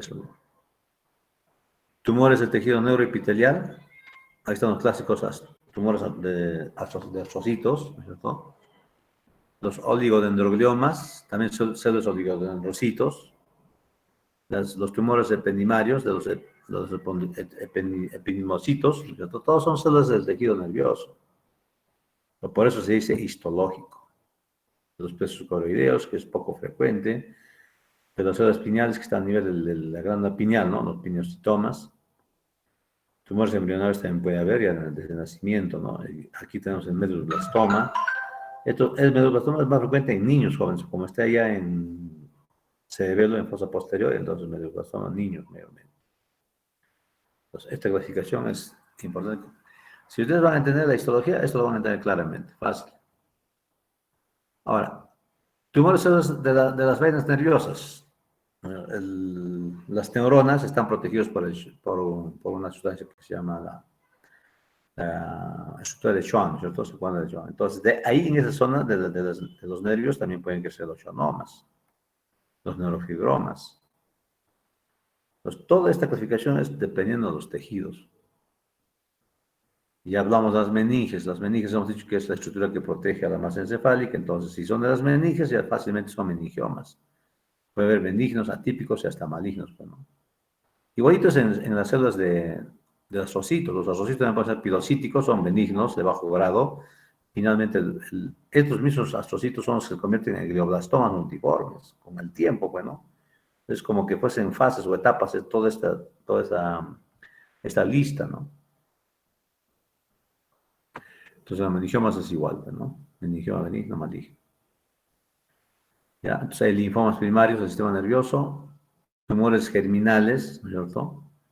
También puede haber germinomas, carcinomas embrionarios, que son mínimo ya ese tipo de tumores, ¿no? Pero sí se pueden encontrar. Otros tumores embrionarios, ¿no? Tumor epidermoide, que sí se presentan, se encuentran en niños. Craneofaringiomas también es frecuente en niños. Sí encontramos este tipo de tumores jóvenes. Tumores hipofisiarios también es clásico, ¿no? Puede ser lóbulo anterior o lóbulo posterior, dependiendo cómo es la hipófisis. Ustedes, si estudian la hipófisis tras un repaso, ahí tenemos los diferentes tipos de tumores hipofisiarios. A nivel anterior son más que todos adenomas o carcinomas. Adenoma cuando son benignos, carcinoma cuando son malignos, ya pues, ¿no? Ya. Y por último, extensión de los locales de los túmulos regionales, ¿no? Los cordomas, los túmulos de glumus de la yugular, ¿no? Que pueden invadir al intracraneal, a la masa encefálica. Según la degeneración, la Organización Mundial de Salud también ha clasificado, ¿no? Según la degeneración. Pues esta es una escala de degeneración. Igual también según la histología tumoral, ¿no es cierto? Que se expresa en grados. También es de aplicación universal. Y esta clasificación sí nos sirve para ver el pronóstico del paciente. Cómo, de aquí para adelante, cuánto tiempo todavía puede vivir el paciente o cómo va a ser su recuperación. Para eso nos sirve esta clasificación según la degeneración. Entonces aquí vamos a utilizar marcadores, pues, ¿no? Marcadores ya, nucleares, marcadores de cómo es la mitosis, ¿no? De estas células cancerígenas, ¿no? Cómo está la progresión vascular, los microvascular, ¿no? O sea, ahí los neovasos, cómo está. Hay o no hay, o ya está en necrosis, ¿no? Entonces, eso nos sirve para ver la legislación. Entonces, aquí ya vamos a hablar de grados, pero, ¿no? Dependiendo cuál de este tipo histológico tiene ese tumor, tiene atipia, tiene mitosis, gran mitosis o poca mitosis, ¿no? O sea, se multiplican rápidamente o poco, ¿no? Si hay neovasos o no, hay aumento de vasos, microvasos, ¿no? Que estén en aumento, en crecimiento, en desarrollo, o ya está en fase de necrosis. Entonces, esto nos va a clasificar el grado, bueno, grado 1. Entonces, bajo potencial proliferativo, estos son benignos, ¿no? Entonces, toda esa descripción que tenemos acá en el grado 1, entonces, ¿qué nos dice, no? En este caso vamos a ver a nivel de la microscopía, ¿no es cierto? Como que fuese normal el tejido, ¿no? No hay todavía una diferenciación, ¿no? Del tejido cancerígeno del tejido normal, ¿no es cierto? Del encéfalo normal. Entonces, este tipo de tumores pueden ser los meningiomas, los astrocytomas pilocíticos, todo lo que son benignos, que están en la parte benigna, bueno, craneofaringiomas, ¿no? Es el grado 1, ¿no? Y el grado 2, ya hay actividad mitótica, pero no tan alta, ¿no? Hay actividad mitótica, se están reproduciendo las células, por lo tanto hay crecimiento y así, ¿no? Ya, si está multiplicando, se está creciendo el tumor, pero el crecimiento no es rápido, es lento, ¿no? Lento. Entonces ya va a haber moderada diferenciación, ya va a haber alguna diferenciación de células tumorales, ¿no? Hay diferentes tejidos, se va viendo, ¿no? Y cuando nosotros hacemos estudios patológicos, están invadiendo al parénquima normal, al parénquima sano. O sea, se ve también células sanas como células cancerígenas en la microscopía, ¿no? Entonces ya está en camino a crecer el tumor, ¿no? En el grado 2. En el grado 3 ya podemos hablar de células ya netamente cancerosas, ya, ¿no? Cancerosas. Y hay un crecimiento rápido. se nota claramente, se puede diferenciar claramente que las células son atípicas ya, ¿no? El núcleo de las células son atípicas, diferente que a las normales, ¿no? Y hay anaplasia, acuérdense de patología jóvenes, ¿qué es la anaplasia? Y hay anaplasia de las células, ¿no? Y hay una capacidad de infiltración al parénquima, se está infiltrando el parénquima. Ya estamos entrando a un grado de malignidad con este tipo, en el grado 3. Y en el grado 4, ya por entender, ¿no? Es una neoplasia extremadamente maligna, ya es cancerosa. Cuando ya encontramos pacientes en el grado 4, ya tenemos que estar pensando en hacer radioterapia, quimioterapia complementaria, si es que se opera el tumor, si es que se extrae el tumor. Estos tumores crecen rápidamente, a gran velocidad, hay neovascularización, hay vasos nuevos que están creciendo ahí en la microscopía, cuando observa con microscopía en los tejidos tumorales, se observan, pues, ¿no? Ese tipo de estructuras, ¿no? Vasos nuevos. Entonces, áreas de necrosis central, también vamos a observar eso, como que están necrosando la parte central. Ya, entonces, estos pacientes cuando se extrae el tumor ya tienen un mal pronóstico, ¿no? Clásico, glioblastoma. Entonces, ahí tenemos imágenes jóvenes, imágenes, según la clasificación de la OMS, grado 1, grado 2, 3 y 4, ¿no? Entonces, tenemos tumores, ¿no? Que son invasivos de fuera para adentro. Cuando es grado 1, como se dan cuenta ustedes, es casi parecido al tejido normal, ¿no es cierto? Solo que está haciendo ya unas células atipias y está encapsulando las células sanas se encapsulan, pues, ¿no? Se defienden. Sin embargo, cuando es algo maligno, jóvenes, es así, infiltran al parénquima sano, ¿no? Van invadiendo, ¿no? Invaden. No puede el organismo, la masa encefálica, no puede hacer cápsula de este tipo de células cancerígenas, porque están reproduciéndose en gran cantidad también. Esta escala también es conocida, lo dijeron sus compañeros, ¿no? La gradación, astrocitoma pilocítico, de bajo grado, anaplásico y multiforme. Ya. Entonces hay que conocer esas tablitas bien jóvenes. La manifestación clínica también lo dijeron sus compañeros, bien claro lo dijeron, ¿no es cierto? Cuando un paciente ya viene al consultorio o por emergencia, cuando incluso convulsionan, cuando ya tienen vómitos explosivos, a veces ya no es bueno encontrar en ese estado los pacientes, sino hay que saber encontrar en consultorios a los pacientes que vienen por cefalea, ¿no? Entonces,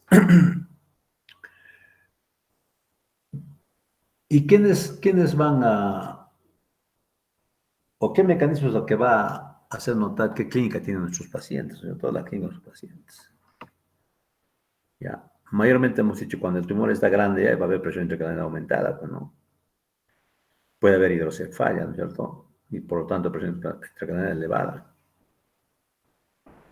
La destrucción del parénquima cerebral, ¿no? La distorsión del tejido cerebral, la alteración de las funciones focales, el habla, la motilidad, la sensibilidad, la comprensión, la visión, todo eso hay que indagar en nuestros pacientes, ¿no? A veces no vienen al consultorio por cefalea nada más y no indagamos lo demás. Ah, migraña, nos quedamos, ¿no? Migraña, tratando con migraña. No debería ser así, ¿no? Hay que profundizar en estos pacientes, ¿no? Y si sospechamos que al examen físico tal vez sí tiene una monoparesia, o tal vez tiene paresia de un solo dedo, el dedo mayor, dedo índice, paresia, podemos mandar a la tomografía urgente, ¿no? También el tumor puede dañar a los nervios craneales, ¿no? Entonces, por eso es que hay que negar la semiología de nervios craneales, ¿no? Al examen físico. Importante para poder sospechar que esté haciendo un proceso de pasivo intracraneal. Las convulsiones ya lo dijimos, ¿no? Y en general, como les dije, el problema más grande de esos tumores va a ser pues la cefalea, ¿no? Por eso viene el paciente, cefalea. De diferentes formas, por eso que yo siempre en la práctica les digo, ¿no? ¿Qué tipo de cefalea es? ¿Cómo es el dolor de cabeza? ¿Qué tipo es? ¿Qué localización? ¿Dónde? ¿Es frontal o occipital? ¿Cómo son con los días la cefalea? ¿Está aumentando? ¿O está igual? ¿O mejora con los medicamentos? Entonces, esto que hay que indagar. También preguntar si va acompañado de náuseas y vómitos. Cuando hay dolor de cabeza intenso, llega a vomitar el paciente, también hay que indagar eso.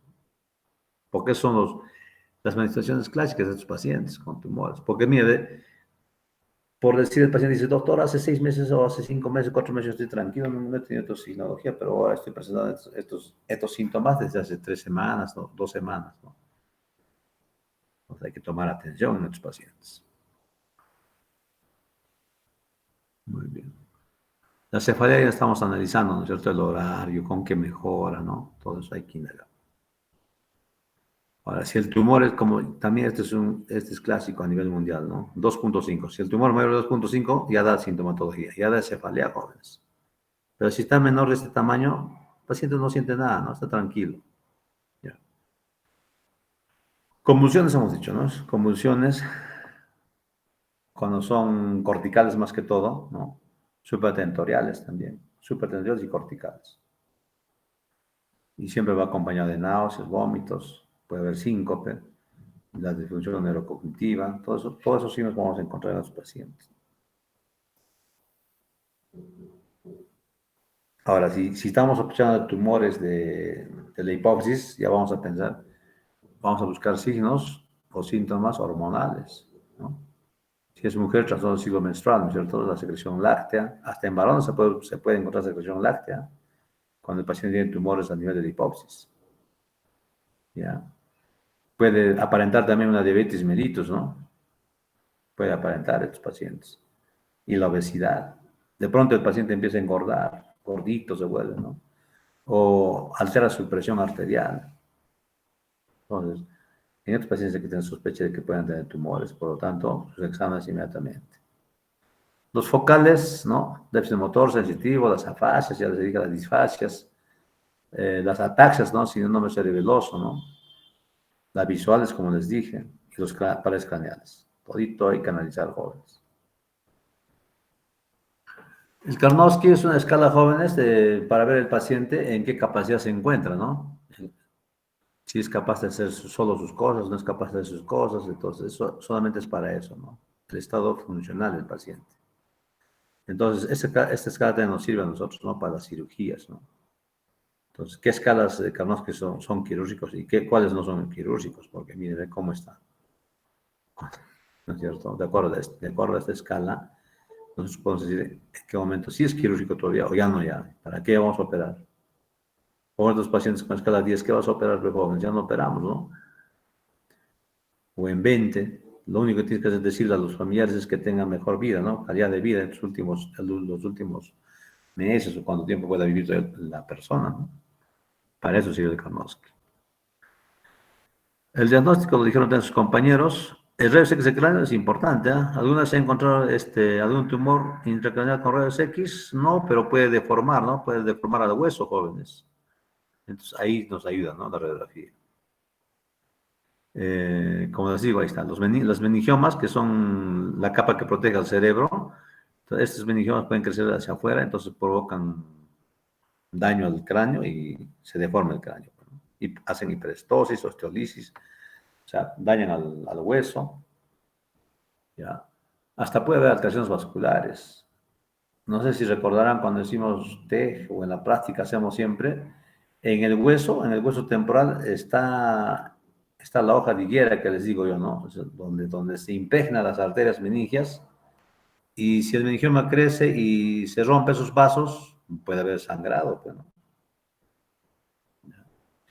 En los tumores hipófisis también se puede ver ensanchamiento de silla turca. Este es clásico, este es pregunta de examen, creo, si mal no me acuerdo. Entonces, en esos tumores la silla turca se altera en una radiografía de cráneo, entonces sirve para eso. Ya no, acá hay un problema en la silla turca. Entonces, puede haber tumor en la hipófisis, ¿no es cierto? Te da una idea. La tomografía es importante, pues, ¿no? La tomografía, como les dije siempre en las prácticas de los jóvenes, en estos casos es sin y con contraste. No es como el traumatismo que solamente se solicita sin contraste. Aquí sí hay que solicitar sin y con contraste. ¿Ya? Entonces aquí vamos a observar el tamaño, las relaciones anatómicas, ¿no? Como si hay una lesión tumoral, qué tamaño es, qué estructuras del cerebro está dañando, ¿no? Esa lesión tumoral. Ya nos da una idea clara, ¿no? ¿Por qué tiene esa sinología el paciente? Vamos concordando, pues, ¿no? También debemos estar buscando si hay calcificaciones o hay edema todavía. Si es que hay edema es porque recién el tumor está creciendo. Y si hay calcificaciones, el tumor ya está necrosando. Entonces nos ayuda, ¿no? La tomografía a definir qué tipo, en qué fase está el tumor incluso, ¿no?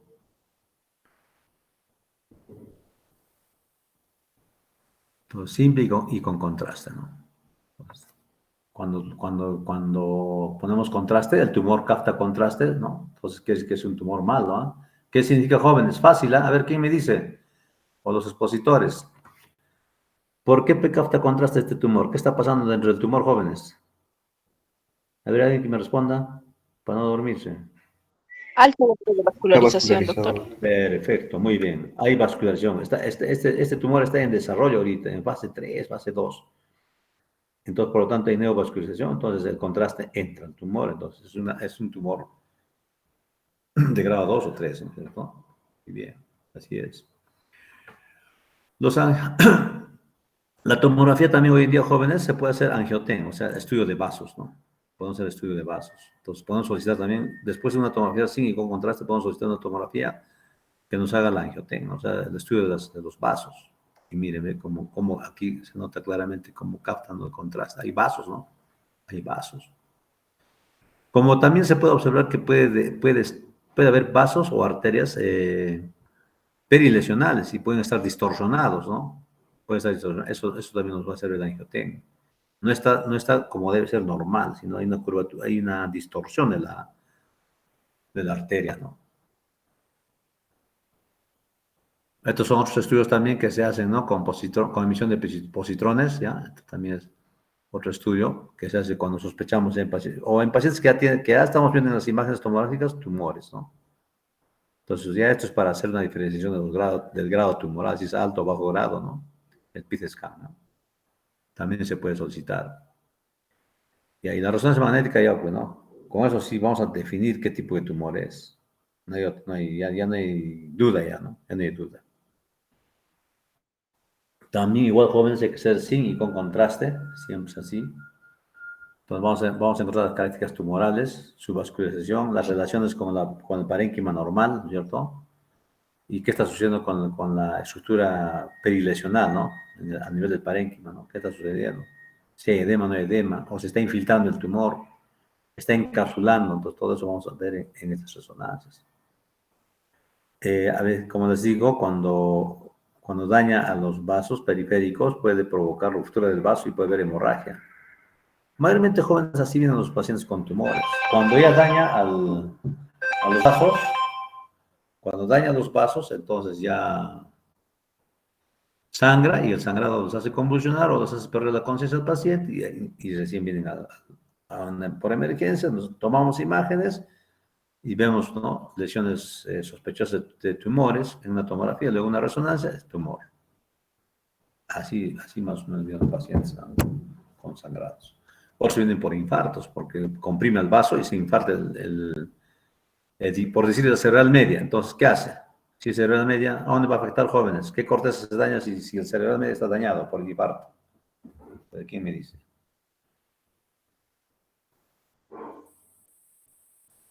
Toda la cerebral media se ha infartado, jóvenes. Entonces, ¿dónde estaría el daño en la corteza?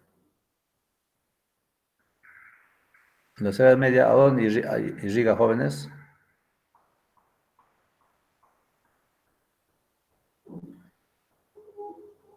¿Alguien se acuerda? Lóbulo frontal, doctor, y parte del parietal y el temporal. Muy bien, ahí está, perfecto. Todo lo que es la corteza frontal, parietal, temporal. Por eso el paciente viene hemipléjico, pues, ¿no? Pero no viene tanto, o sea, hemipléjico, pero al predominio braquial. ¿Se acuerdan? Con otro grupo ya conversamos sobre el homúnculo, ¿no? Del cerebro, el corte coronal. Entonces, pero el miembro inferior no está tan afectado, ¿no? ¿Por qué? Porque la zona donde está el miembro inferior, en la cara medial del cerebro, ¿quién irradia? Perdón, ¿quién irriga? La cerebral anterior. Por eso es necesario conocer la anatomía, jóvenes. Entonces, en estos pacientes que esté comprimiendo o esté dañando la arteria cerebral media, va a haber infarto, pues, ¿no? ¿En dónde? Toda la corteza frontoparieto-temporal. Sí, que es cerebral media.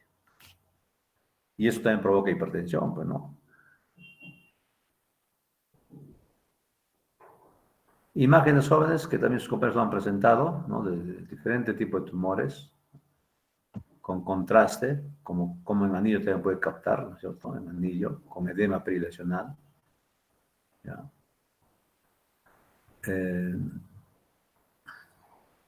Estas funcionales también se solicitan también, ¿no? Para ver cómo está la vecindad del tumor, ¿no? Cómo está el flujo también, el flujo. Todo lo que están ustedes viendo es el flujo, ¿no? Flujo sanguíneo, ¿no? Las arterias, ¿no? ¿Qué pasa? ¿Aló, aló? Sí. ¿Qué ha pasado?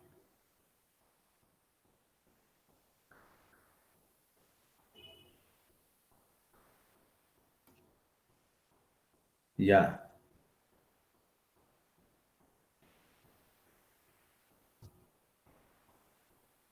ya.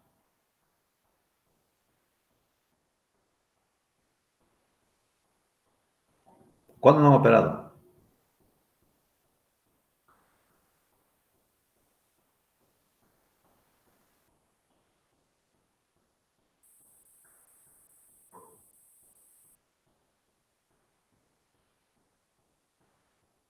Ya. Ya, está bien, está bien.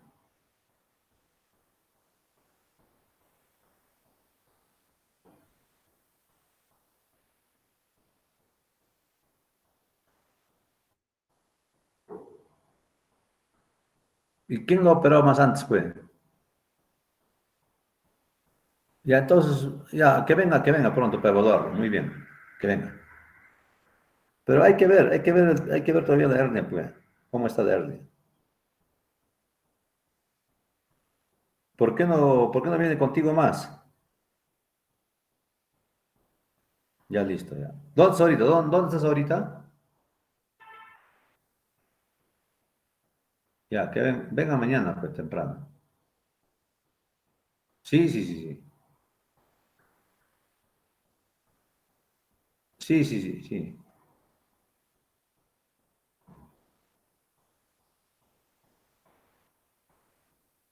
Ya, ya, listo, listo. Ya, quedamos. Pacientes para operar. Ah, bien. Bueno, entonces la resonancia también, jóvenes, se puede ver con difusión, con perfusión, ¿no? Es justamente para diferenciar el tipo de tumor, ¿no? Para ver el flujo sanguíneo, ¿no es cierto?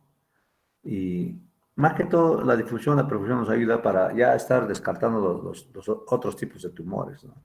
Entonces nos va aclarando el diagnóstico en este tipo de resonancias. Cuando es tumor, cuando ya tienes tú la tomografía y en la tomografía has visto que el paciente tiene tumor intracerebral, lo que tenemos que hacer es pedir una resonancia completa con todo, ¿no? Sin contraste, con difusión, con perfusión, con todo. Hasta espectroscopía es lo último, ¿no? Con la espectroscopía. Entonces, la espectroscopía también es para diferenciar el tumor. Según, según la resonancia, para diferenciar, ¿no? Todos los granulomas, la radionecrosis, todo eso va a ubicar. De acuerdo a eso, nos va a decir qué tipo de tumor es, ¿no? Nos hace una escala, ¿ya? Entonces, ¿y qué reactivos utilizan la resonancia en estos casos? ¿No? Nos va a decir, ¿no? Nos va a enviar una escala y nos va a decir el N-acetil-aspartato si está disminuido o está aumentado, ¿no? La colina, el lactato. Y hay varios, ¿no? Hay varios, no solamente son tres, ¿no? Es un ejemplo, ¿no? La creatinina también, ¿no? La creatinina, la carnitina, hay varios, ¿no? Sustancias que va a evaluar la resonancia y de acuerdo a eso capta pues la resonancia, ¿no? Con espectroscopía va a captar cuál de ellos está aumentado o disminuido. Entonces, y cuando ustedes han estudiado los tumores, cada tumor, según la espectroscopía, nos va a decir, ¿no? Nos va a decir cuál de ellos está elevado. Si el acetil aspartato está elevado o disminuido en gliomas, ¿no? aumentado, la colina se ha aumentado en todo tipo de tumores para descartar de otras patologías, ¿no? De quistes, de abscesos, ¿no? De tumores. Entonces, para eso sirve la espectroscopía. Y esta es la escala que nos envían, ¿no? Así nos envían. Si ustedes ven una resonancia de imagen, es que le han hecho con espectroscopía. Y nos mandan la tablita al costado, ¿no? Cuál está incrementado, cuál está aumentado. Y con ese cuadrito ustedes pueden, ya, según la teoría que conocemos, vamos a decir qué tipo de tumor es. Revisen jóvenes la espectroscopía, ¿ya? Revisen. Otros métodos de diagnóstico, ya. Tenemos las biopsias, ¿no es cierto? Se puede hacer también biopsias, pues, ¿no? Si son corticales, hacemos biopsia para ver qué tipo de tumor es, si es benigno o maligno. Cuando queremos hacer la exégesis total del tumor para entrar ya preparados, pues, ¿no? ¿Qué hora pasaba? Tenemos una emergencia. El LCR también hay que estudiar, jóvenes, el del líquido cefalorraquídeo, ¿no? Es importante, ¿no? Las funciones lumbres, ¿no? Pero también nos va a ayudar bastante para el diagnóstico de tumores. El tratamiento, como dijeron sus compañeros, también es cirugía, ¿no? Cirugía. Dependiendo de qué tipo de tumores, hay que aplicar diferentes técnicas de cirugía, ¿no? Y siempre se complementa cuando son tumores malignos con radioterapia y quimioterapia, ¿no? Hasta ahí sería, jóvenes. Están llamando a emergencia. ¿Algo más? ¿Alguna pregunta tal vez, jóvenes?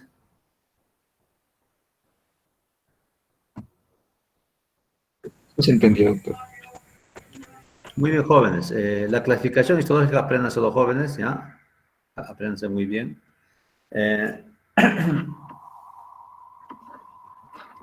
Y los grados de tumores, los grados, y su microscopía, su histología de cada grado tumoral es importante saber. Eso sería todo, jóvenes. Muy buenas tardes. Ya no hay tiempo para tomar lista, creo.